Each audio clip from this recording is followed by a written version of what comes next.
The thing about Chelsea is life is never boring.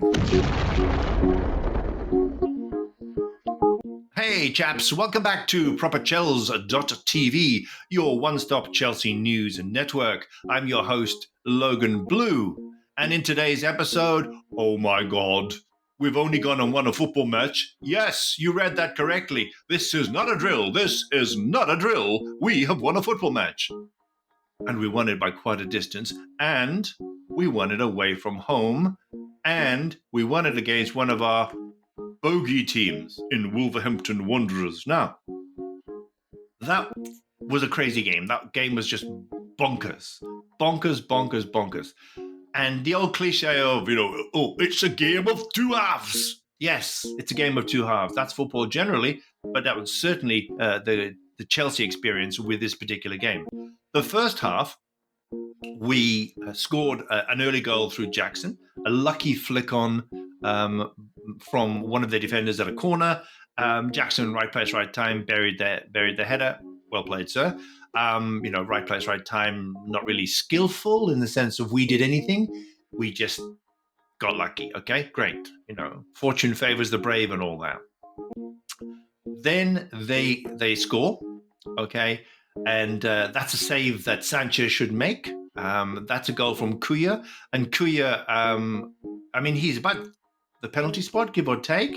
But Sanchez really should have saved that. It was fast, yes, hard, yes, but it was quite close to him. And a prime Peter Cech or Courtois, they're saving that every day of the week. So that's on him, right? But to be fair, that's about the only mistake he made the whole game. Then close to halftime, we get the second goal. And the second goal was a beautiful example of you don't have to play out from the back all the time.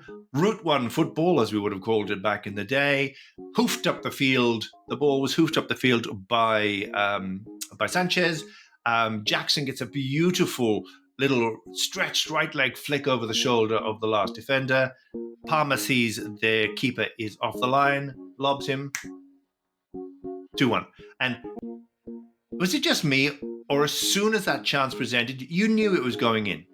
Like, if that was another player, a Mudryk or a whoever, Jackson even, right?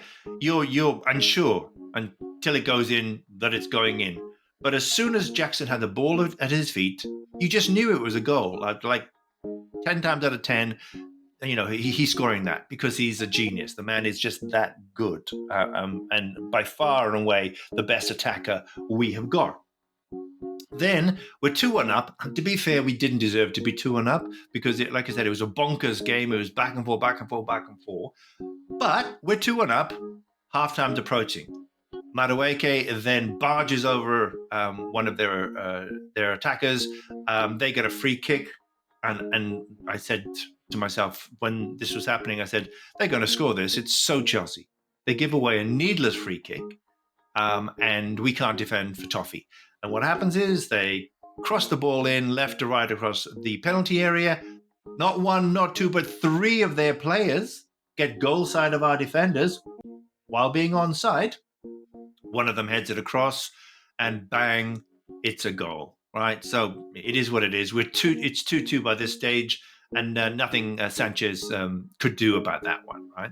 Their centre forward, their young centre forward, Norwegian guy, behind Haaland in the Norwegian pecking order. So good luck with that. But he was very good. I thought I really quite liked him. Good attitude, and I think he's a very good buy. I think he's on loan, but he's he's going to prove a very good player for them and score 10 plus goals for Wolves during the season. Okay, so it's 2-2. Nothing about that is good. Right? Yes, we're not losing, and yes, we've scored 2 goals. One of them was an absolute pearl of a goal, right? But we've given away 2 very sloppy goals. They could have scored another 3, 3 or 4, 2 or 3 maybe, give or take. We got lucky to be going in at 2-2, but I think 2-2 is probably about fair on the amount of possession we had and chances we had and they had and versus us, etc. So, okay, 2-2, we go in. At halftime, Mudryk gets hooked. Now, that's harsh because He wasn't awful by any stretch of the imagination. He just wasn't great. Okay, in a team moving forward, he was doing his defensive duty, which I really liked, but he didn't really make that many forays into the sort of defensive third. Didn't really stretch the defenders by going past their right back, on the outside like he's meant to, and he's positionally naive.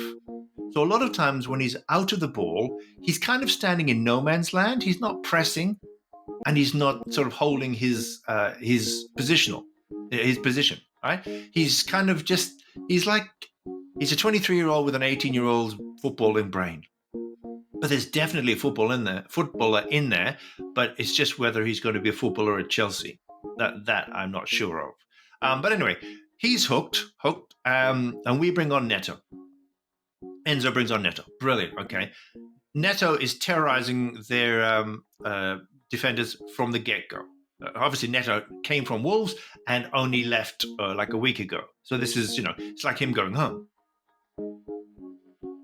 We then suddenly start to become a different team. It's like Jekyll and Hyde, and he's taken the potion, because lo and behold, we are just in like fifth gear and they're still in second, right? We then get a hat-trick from Mudryk, right?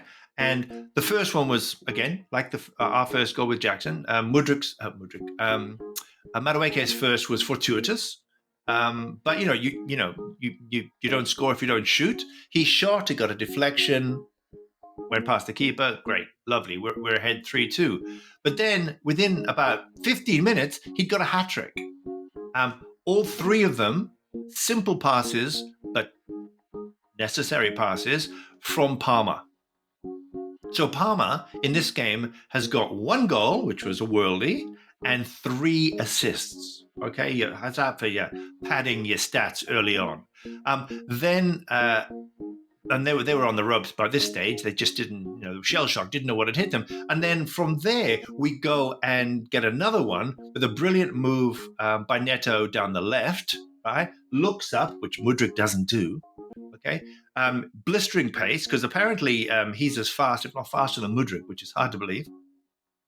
But he pelts down the left-hand side, stretches the defense, looks over his shoulder, and cuts it back at an acute angle into one of those channels I was talking about in yesterday's match preview, straight to Felix, who just passes the ball beautifully into the back of the net. Lovely. 6-2 to Chelsea, or 2-6 technically, because we were the away team. So there's so much to get excited about in this game. It's the first win under Enzo Maresca. It's an away win. It's a comfortable win. It's a hammering. It's a thumping. It's a statement of intent.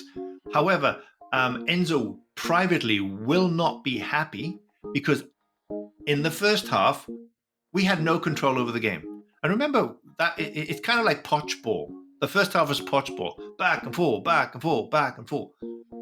Enzo's all about controlling the game. Right, and I don't know if you've ever watched cricket, but many a great cricketer down through the years, certainly if they're like an opening batsman or something, talk about how if they get a century, is it a perfect century? And by that they mean, did they get to 100 without giving away a single chance? Right, that's the dream of every batsman. Okay, now you can get 3 times, get. In cricket, you can get, hit the ball up and get, an LBW that doesn't go against you. You can get caught and dropped. In other words, you can still get a century, but it was a bit lucky. It was also a bit good, right? Chelsea in the first half were a bit lucky and a bit good, right? But as I said, defensively, we were rubbish. So for us to have that perfect game, as Maresca would classify it, we need to not give away any chances. Okay, like a 0 xG. Now maybe that's a dream that he's never going to get, because every team in the Premier League can create chances. However, there's chances and there's chances. Is it a clear goal scoring chance, or is it a half chance? Or maybe he could have got that if he just done this, or if he just done that. We gave away gilt-edged, clear-cut chances, and we were absolutely horrific in defense. As I said, it was an absolute horror show, and a better team like an Arsenal would have put 4-5 past us, and then we would have been the ones who were shell-shocked, right? And the game is gone. Fortunately, we went in at 2-2, and then from there, it was like a different team. I don't know what Kool-Aid Enzo poured at halftime, but the players obviously drank it. And with Neto on the left, right, and Palmer started hanging out more to the right of midfield as opposed to in the center. Although he moved wherever he wants because he's like a floating player that you just trust to be in the right place at the right time. But there was a slight tweak to the formation, but not a huge one. But certainly in possession, there was a slight tweak to the midfield because I think we were being a bit overrun, and he could tell that. So he pushed Palmer back a little. But of course, Palmer floated in and got in the right positions, and was three times he assisted Madueke for his goals. So yeah, all in all, very positive. Defending 3 out of 10. Midfield 3 out of 10. Attack 10 out of 10. Make of that what you will, because yeah, all I can hope, and all of us can hope, is that come next weekend's match against Crystal Palace, that we follow on from the second half of the game, not from the first half, because we got away with it in the first half, and as I said, a better team would have punished us. But in the second half, by God, we were a force of nature. If we can do that, yeah, we're going to be there or thereabouts come the end of the season. And remember, my prediction is that we finish third.